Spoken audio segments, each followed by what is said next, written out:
শেষ মুহূর্তে এ কেমন সাহসী ব্যাটিংয়ে চমকে দিলেন রিশাদ হোসাইন। ছক্কা ছক্কা ছক্কা, বাংলাদেশ 200 পার করতে পারছিল না, তবে রিশাদের ব্যাটিংয়ে অবাক ওয়েস্ট ইন্ডিজ। প্রিয় দর্শক, ওয়েস্ট ইন্ডিজের বিপক্ষে দ্বিতীয় ওয়ানডে ম্যাচে মাঠে নেমে টসে জিতে আগে ব্যাটিংয়ে নামে বাংলাদেশ। আর ব্যাটিংয়ে এসে ওপেনিংয়ে সাইফ হাসান ও সৌম্য সরকার, যেখানে সৌম্য সরকার এক প্রান্ত আগলে রেখে খেলেছেন, বলও ডট করেছেন, তবে আর এক প্রান্ত ছিল আসা যাওয়ায় ব্যস্ত। সাইফ হাসান 16 বল খেলে একটি ছক্কা মেরে মাত্র 6 রান করে আউট হয়ে প্যাভিলিয়নে ফেরেন।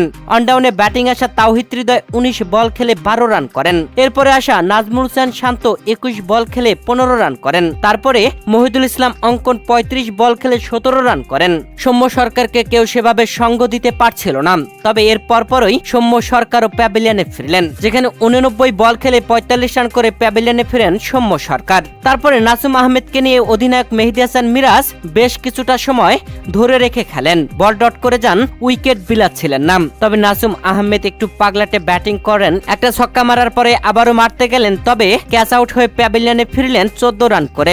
তারপর আসা নুরুল হাসান সোহান চালিয়েছিলেন ব্যাটিং ঝড়, তবে 24 বল খেলে 23 রান করতেই আউট হয়ে যান।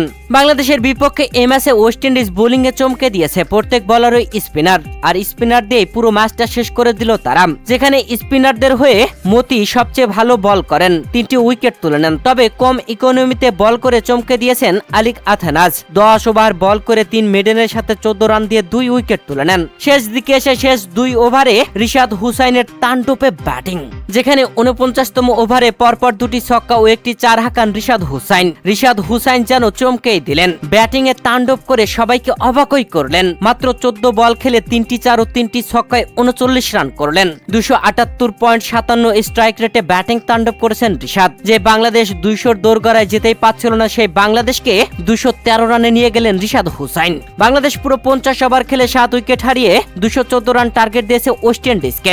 বাংলাদেশের হয়ে দলীয় সর্বোচ্চ রান করেছেন সৌম্য সরকার 45 রান। এরপরে রিশাদ হোসাইন, যেখানে রিশাদ মাত্র 14 বল খেলে 39 রান করেছেন, আর মেহেদী হাসান মিরাজ অপরাজিত ব্যাটিং করেছেন 58 বলে 32 রানে। প্রিয় দর্শক, যেখানে বাংলাদেশের ব্যাটাররা কেউ সেভাবে ব্যাট চালাতেই সাহস পাচ্ছিল না, সেখানে রিশাদ হোসাইন সাহসিকতার পরিচয় দিলেন। কিভাবে এমন পিচে ব্যাটিং করতে হয় তাই দেখালেন। যেই পিচে বাংলাদেশি ব্যাটাররা বল ভালোভাবে মোকাবেলা করতে পারছিল না, সেই পিচে রিশাদ হোসাইন পরপর 4 ছক্কায় অবাক করে দিলেন। প্রিয় দর্শক, রিশাদ হোসাইনের এমন দারুণ ব্যাটিং আপনাদের কাছে কেমন লেগেছে জানাবেন কমেন্ট করে।